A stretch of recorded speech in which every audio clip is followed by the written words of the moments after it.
Assalamualaikum warahmatullahi wabarakatuh. Salam petani kelapa sawit Indonesia. Pernah nggak sahabat-sahabat jalan ke kebun sawit, kemudian melihat pohon sawitnya seperti ini? Batangnya kurus-kurus, pelepahnya tegak, kemudian buahnya kempet-kempet. Barangkali ini yang menjadi penyebabnya. Tonton video penjelasan saya ini ya, supaya tidak gagal paham. Halo sahabat petani sawit dimanapun kalian berada. Hari ini saya jalan-jalan di kebun sawit milik warga, yang mana beliau ini menerapkan sistem tanam sawit dengan jarak terlalu rapat. Harapannya adalah dengan luas lahan yang terbatas, beliau bisa mendapatkan jumlah tanaman yang banyak. Dengan banyaknya populasi tanaman yang ia tanam, harapan kedepannya adalah ia bisa mendapatkan hasil yang banyak pula. Nah, pada kesempatan ini kita akan membahas secara tuntas apakah teori yang diterapkan petani seperti ini dibenarkan dan sudah sesuai dengan prosedur penanaman kelapa sawit, atau justru sebaliknya malah menjadi bumerang pada jangka waktu yang panjang. Ayo kita simak penjelasan berikut ini. Salah satu faktor yang ikut menentukan keberhasilan dalam budidaya kelapa sawit adalah penentuan jarak tanam yang tepat pada saat penanaman bibit kelapa sawit di kebun kita. Jarak tanam sawit yang tepat menentukan keberhasilan produksi kelapa sawit dalam jangka waktu yang panjang. Sama-sama kita ketahui bahwa kelapa sawit adalah tanaman tahunan yang dapat berproduksi hingga puluhan tahun lamanya. Lalu, apa saja efek buruk dari jarak tanam sawit yang terlalu rapat?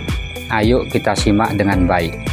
Efek buruk pertama yang akan dirasakan oleh petani kelapa sawit adalah produksi buah menjadi tidak maksimal. Pengaturan jarak tanam yang tepat perlu diperhatikan karena jarak tanam berkaitan langsung dengan iklim dan lama penyinaran matahari. Jarak tanam sawit yang terlalu rapat menyebabkan tingginya kelembaban udara sehingga menimbulkan penyakit pada tanaman yang pada akhirnya menurunkan produksi buah kelapa sawit.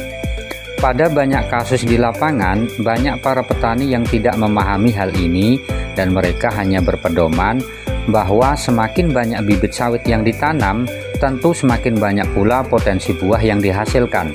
Padahal, anggapan ini adalah kesalahan besar yang bertentangan dengan prosedur penanaman kelapa sawit. Efek buruk dari penurunan produksi buah sawit mungkin belum terlihat tatkala umur tanaman masih kecil. Tetapi ketika umur tanaman sudah menginjak dewasa, barulah terlihat dengan jelas penurunan produksi itu nyata adanya. Tentunya hal ini menjadi masalah baru yang dihadapi oleh para petani.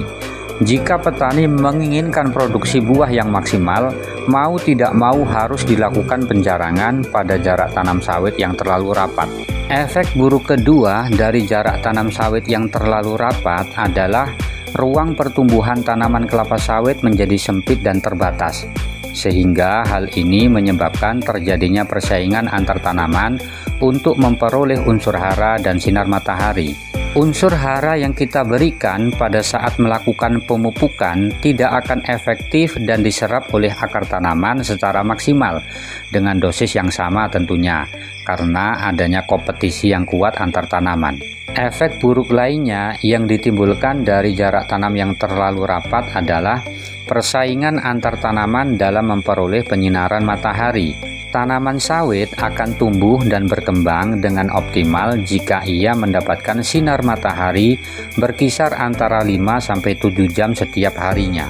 Kemudian efek buruk ketiga adalah jarak tanam yang terlalu rapat menyebabkan pelepah saling menutupi dengan batang pohon yang bersebelahan. Pelepah tidak mau membuka secara sempurna, justru pelepah akan menjadi tegak. Tegaknya pelepah sawit menyebabkan terganggunya penyerbukan dan perkembangan tandan buah. Bakal buah menjadi gugur sebelum waktunya, dan lagi-lagi kondisi ini dapat menurunkan produksi buah. Efek buruk keempat dari jarak tanam terlalu rapat adalah batang pohon menjadi tidak kokoh dan lebih kecil dari yang normal. Kondisi yang seperti ini akhirnya menyebabkan tanaman menjadi etiolasi. Etiolasi adalah pertumbuhan tanaman yang sangat cepat di tempat gelap, namun kondisi tanaman lemah, batang tidak kokoh dan kecil, dan tanaman tampak pucat.